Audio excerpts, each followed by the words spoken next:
et ceci implique évidemment une mobilisation française et européenne. Je le dis ici, mobilisation pour l'ensemble de notre territoire d'abord, parce que la liste qui est sortie hier soir est inquiétante pour plusieurs de nos territoires ultramarins, et elle supposera une mobilisation toute particulière du gouvernement et du monde économique pour être aux côtés. Je pense à La Réunion ou Saint-Pierre-et-Miquelon qui ont fait l'objet apparemment de tarifs exorbitants. Et évidemment pour beaucoup de filières qui sont présentes autour de cette table et que vous représentez, certaines d'entre elles étant d'ailleurs déjà touchées par des mesures de représailles commerciales par la Chine. Je pense Cognac, Armagnac et largement la viticulture et viniculture qui sont évidemment particulièrement touchées, que nous continuons d'accompagner. Et le voyage récent du ministre de l'Europe et des Affaires étrangères a permis d'ouvrir, je fais cette parenthèse, quelques premières voies.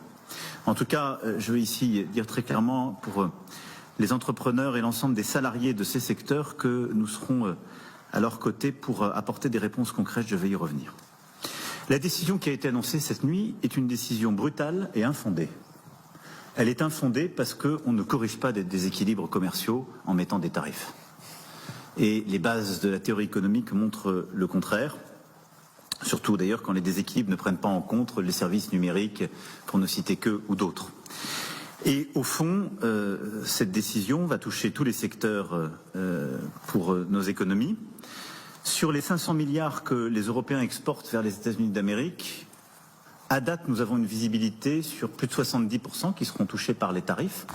Mais ceci, c'est en attente de ce qui est à confirmer, puisqu'on va avoir 20% de tarifs pour tous les secteurs, sauf aluminium, acier, automobile qui sont déjà à 25%, et pharmacie, bois et semi-conducteurs, sur lesquels les annonces vont suivre, mais qui seront vraisemblablement au moins à 25%. Et donc, on le voit bien, c'est un impact massif qui va toucher tous les secteurs de l'économie et de l'export européen. Alors, avec un enjeu pour la France qui est plus limité que pour certains autres pays, enfin qui est là, et qui pour certaines filières va être massif. Pour nous, c'est 1,5% de notre PIB qui représente les exportations vers les États-Unis. Bon, pour l'Italie, c'est plus de 3% de son PIB, l'Allemagne 4%, l'Irlande 10%. Donc il y a des pays qui sont encore plus exposés que nous, mais ce n'est pas peu de choses. Surtout, nous aurons à prendre en compte, évidemment, les conséquences indirectes de ces mouvements. Parce que les tarifs sont massifs sur la Chine, l'Inde et plus généralement l'Asie du Sud-Est, ce qui va créer des risques de potentiel déport de certains de ces produits et biens, qui va impacter très clairement nos économies et l'équilibre de certaines filières et de nos marchés.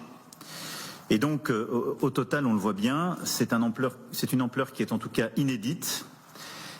Mais ce sur quoi je veux insister au début de cette réunion, c'est que l'ampleur et le caractère négatif est avant tout pour l'économie américaine. Et une chose est sûre, avec les décisions de cette nuit, l'économie américaine et les Américains, qu'il s'agisse des entreprises ou des citoyens, sortiront plus faibles qu'hier et plus pauvres. Et je pense qu'il faut le marteler. Et il faut le marteler, et nous, il faut tenir, je vais y revenir, parce que ces décisions, elles ne sont pas soutenables pour l'économie américaine elle-même. L'impact sur l'économie américaine est immédiat, là où il va mettre plusieurs années à être tangible dans les économies européennes, mais surtout, il est bien plus massif. Selon les premières analyses, autour de 2 points de PIB. Et donc, on voit bien que ça n'est pas soutenable si nous...